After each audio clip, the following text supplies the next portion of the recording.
From WAMU and NPR in Washington, this is 1A.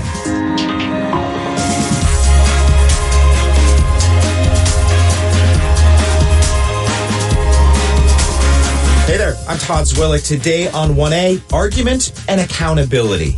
Former National Security Advisor John Bolton is ready to tell the Senate what he knows. Behind the scenes, they're jockeying to see who has leverage to make him appear or just move on.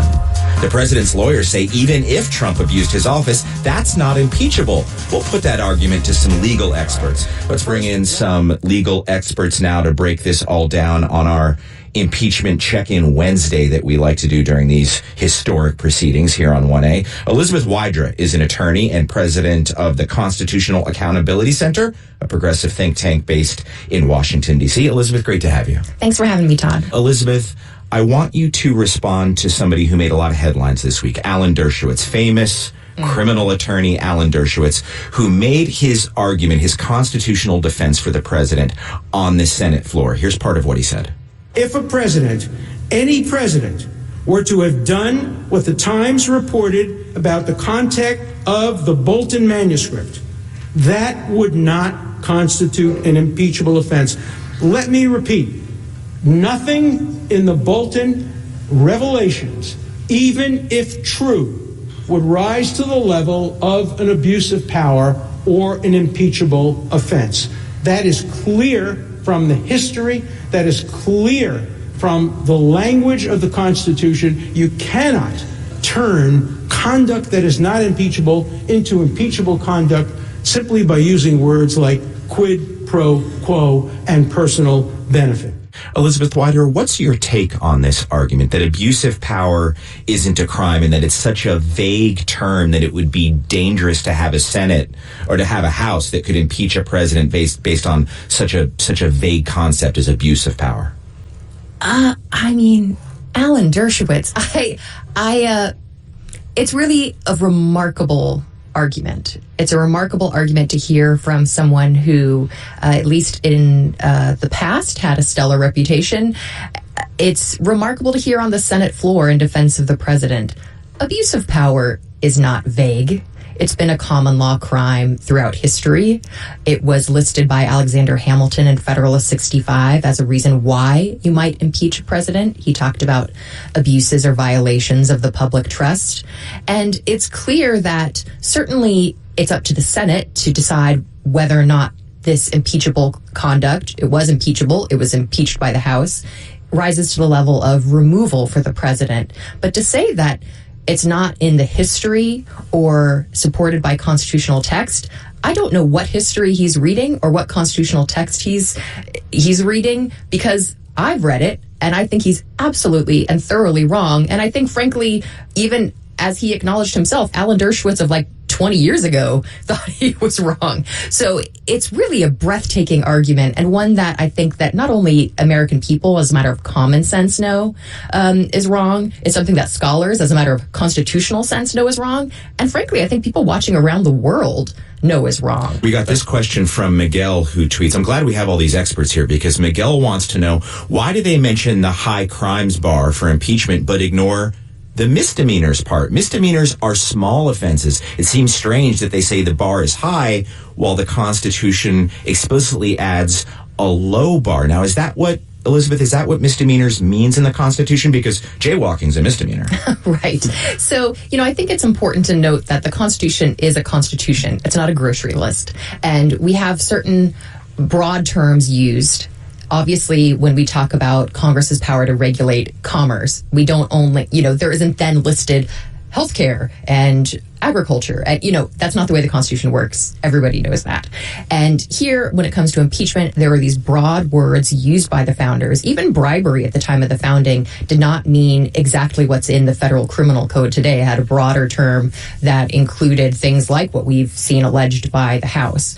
And also, I think it's important to note that if you look at the way that the founders interpreted that phrase, which high crimes and misdemeanors is a broader term than simply the two specified impeachable offenses of treason or bribery, Specifically, Alexander Hamilton, again, wrote in the Federalist Papers that abuses or violation of public trust counted under that broad term written into the Constitution. So when constitutional scholars and constitutional lawyers, as I do every day in litigation, look at these words, we also take into account its context. And that's crucial here. Secondly, I would say that even the experts like Jonathan Turley note that abuse of power is impeachable. He just questions whether or not the facts were proven. That's another question, obviously. So in this context, high crimes and misdemeanors, yes, it's not the same misdemeanor as running a stop sign. Right. It means bad acts. Right. And, there wasn't even a federal criminal code at the time. Most crimes weren't listed in federal law. Lynn writes this: presidents routinely pressure foreign governments. Please make the distinction between a president withholding aid in order to get a foreign government to do something and what President Trump allegedly did. Elizabeth. Yeah, that's a great point. So, there are instances, and this happened with President Barack Obama in Egypt when there were some leadership changes in that country, where the president might delay congressionally appropriated foreign policy aid. When you do that, if there is a good reason, there is a required congressional notification. Obviously, here we're talking about, as the House managers allege, the president using the leverage of military aid not for any American policy purpose, as you might see in that Obama-Egypt example, wanting to make sure that there was a government in place that could use the American aid that was appropriated by Congress, but rather leveraging it for a personal political benefit. And perhaps an indication that he was doing it for that reason is that there wasn't any congressional notification. And that, I think, is a distinction between using a presidential power for a corrupt reason, which is unlawful in some circumstances, or using a presidential power for a legitimate reason. Elizabeth, what about that point? The evidence presented says the president wanted merely the announcement of an investigation into Ukraine. Was that alone enough to hurt Joe Biden and make this a bad act by the president? So I think that the important question is not how does this affect Joe Biden, but how does this affect the integrity of our democracy? And if you go back to the founders, they were intensely concerned about not just corruption, and specifically with respect to the new executive they were creating with the United States president, but specifically foreign corruption. They were very concerned that foreign powers could influence our election. And while we flipped a little bit from that time where they were worried about super powerful foreign forces influencing our burgeoning nation, there is still the issue of guarding against foreign influence in the elections where we, the people, should be deciding, free of foreign influence. That's reflected in our campaign finance laws. And the best way, honestly, if the Republicans, I don't want to relitigate this, how the House did it, because I think it complied with the way that the House procedures went in the Clinton impeachment and so on. But Republicans can call witnesses now.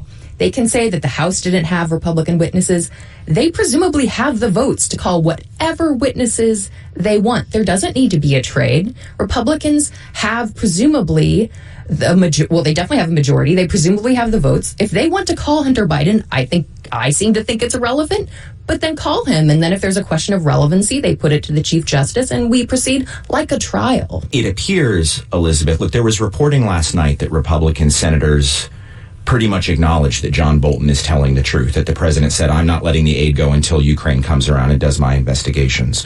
It seems like the Senate's no longer arguing over the facts of the case, but how much they want to know about it and how they can wrap it up. Where does that leave us? It leaves us back where we started with the Constitution. And now that basically everyone has acknowledged what, frankly, we all know from President Trump's own smoking gun words himself, that this is what he did, the question is, do you think the Constitution requires you to remove a president over it? And that is what the senators have to answer, and that's what they will be ultimately accountable to the people and to history for. Questions and answers over the next 48 hours, then votes on witnesses. We will see what the Senate chooses to do at this historic moment. That's Elizabeth Wydra, attorney and president of the Constitutional Accountability Center. Thank you for being here. Thank you.